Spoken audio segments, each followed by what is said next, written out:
Ladies and gentlemen, my name is Scott Casey Gale, and I'm the owner, chairman, creator of the most revolutionary, passionate the Western YouTube group of all time, the National Wrestling Shooters. And today, I am going to give you my Impact Wrestling review. And I thought it was a great episode. I really enjoyed it.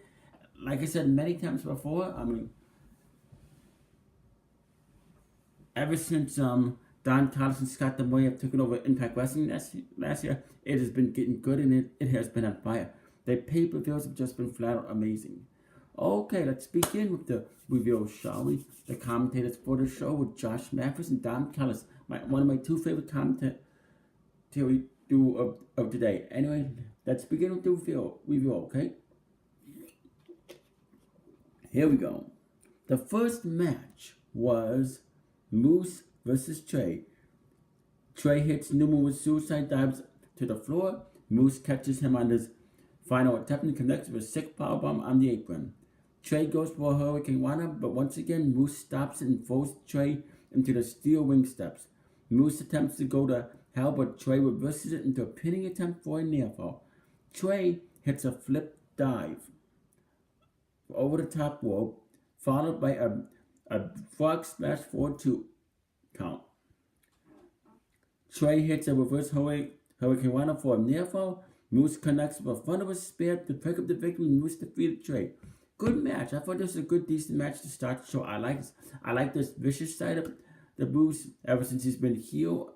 Since last year, I enjoyed. So yeah, I thought this was a really good match, and I like what I saw. Both wrestlers look really good in the ring. And then backstage, Tessa Blanchard demands that Impact Management will leave Gail Kim of her duties or face legal action after Gail attacked Tessa, last week. I like this. I like Tessa Blanchard as a heel because Impact Wrestling lets Tessa Blanchard to be herself. They know how to use their women's division. They let the woman and they give the woman time. They give women time to perform in the ring. They build their character.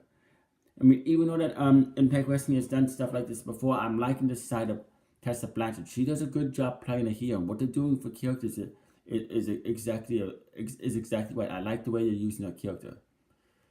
And I'm assuming that this is gonna lead into Tessa Blanchard versus Gail Kim at Impact Wrestling Rebellion. Hopefully it does, because Gail Kim is the heart and soul of the women's division in Impact Wrestling, the Knockouts division. She knows what she's doing. She loves the job. So she could still wrestle. So yes, I like this. And then the next match was Eddie Edwards and Eli Drake versus KM and Falaba. Fala hits Eddie with a sidewalk slam, followed by a springboard from KM. Drake hits KM with a superplex off the top. Eddie sends Fowler to the outside and follows up with a suicide dive. Eddie is about to use his candlestick, but the referee stops him. Instead, Eddie tosses the candlestick to Drake, and he cracks KM over the head with it. Eddie connects with a Boston Knee Party and KM to score the victory. Eddie Edwards and Eli Drake defeated KM and Falaba. Good tag team match. I liked it. I liked what I saw. And like I said, I was impressed with what I've seen.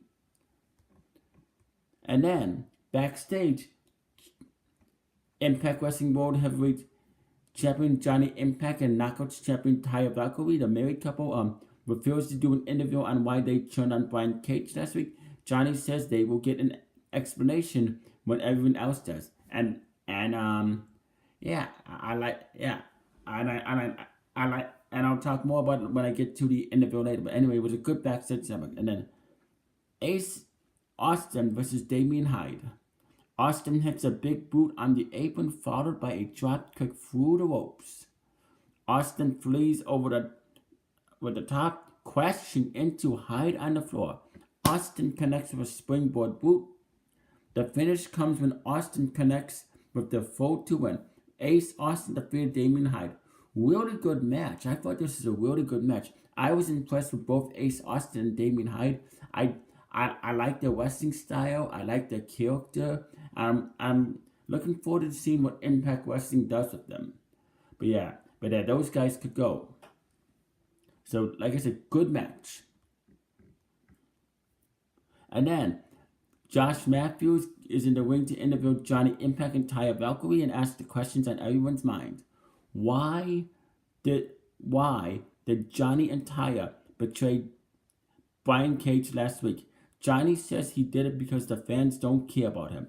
They just want him to wreck his body for the entertainment. Johnny says the fans betrayed him against Brian Cage at Homecoming and now he betrayed the fans. Taya and Johnny both speak in the upcoming title defense against Brian Cage and Jordan Grace, respectfully. Taya will defend against Grace next week against our odds, and Johnny will defend against Cage at April's Rebellion pay-per-view. Really good interview. Josh Matthews did a good job asking the married couple questions, and I like this heel side of Johnny Impact. He could really be a heel, even though that he doesn't look like a heel. He's actually playing a really good heel, and I like the fact that Johnny Impact is the Impact Wrestling World Heavyweight Champion. That Taya Valkyrie is the Impact Wrestling Knockouts division. I mean, this guy can do anything. I mean, if you've seen them in Lucha Underground and what they can do, you will be impressed. But yeah, Johnny Impact is playing a good heel character, and he did a good interview. I meant, yeah, Johnny Impact did a good interview, and so did Taya Valkyrie. So I like this, as I think this was very enjoyable, and I was absolutely impressed with what I saw from them. And then Rosemary tells James Mitchell that she will be returning to the undead realm to retrieve Ali's soul. I like Rosemary. I mean, she's a great knockouts wrestler in Impact Wrestling.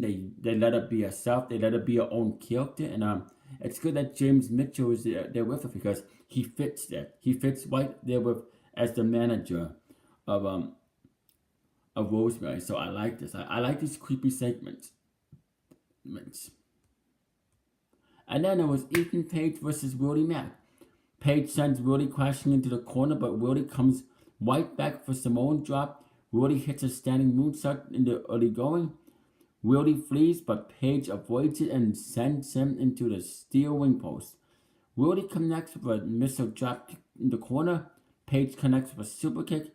Willie hits the stunner to win. Willie Mack defeated Ethan Page.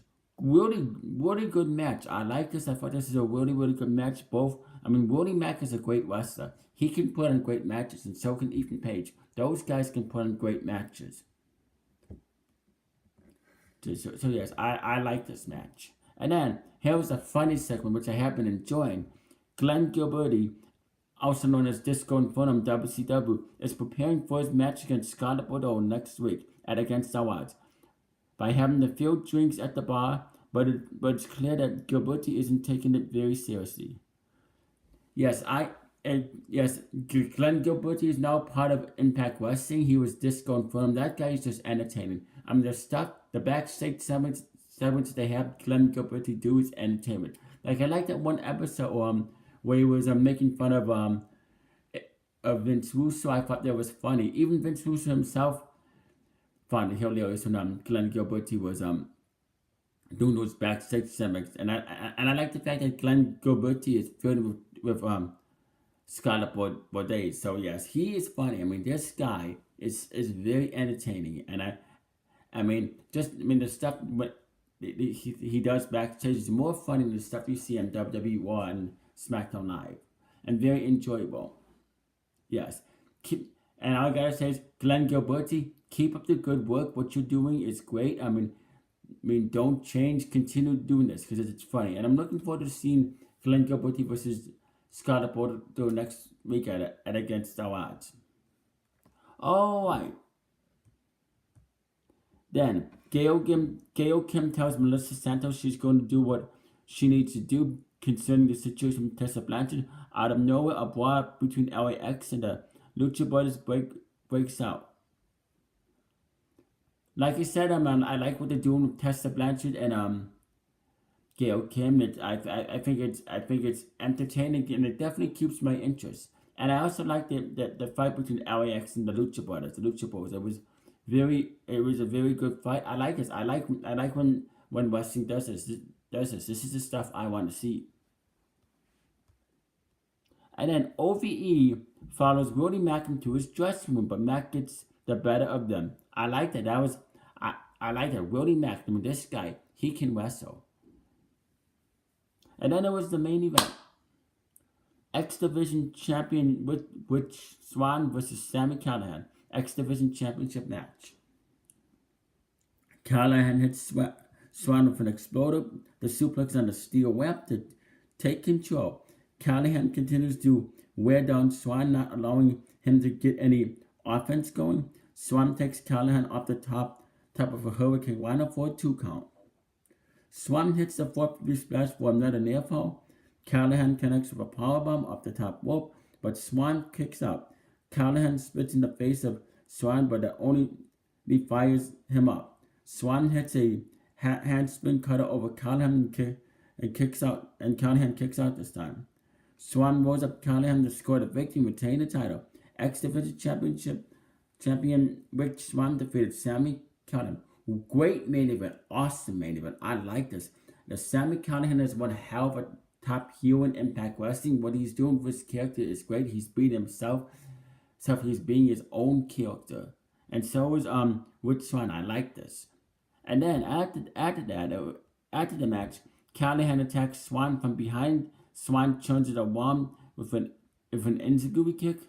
Then a mystery man appears in the ring and attacks Swann. It turns out to be Madman Fulton, and he's wearing an OVE shirt. Willie Mack comes out to even the odds, but gets taken out by Fulton. Callahan lays out Swann with one final baseball bat shot. Impact Wrestling goes up there. I like that. Welcome to Impact Wrestling, Madman Fulton. I'm looking forward to seeing what they're doing. I'm looking forward to seeing how Impact Wrestling uses him.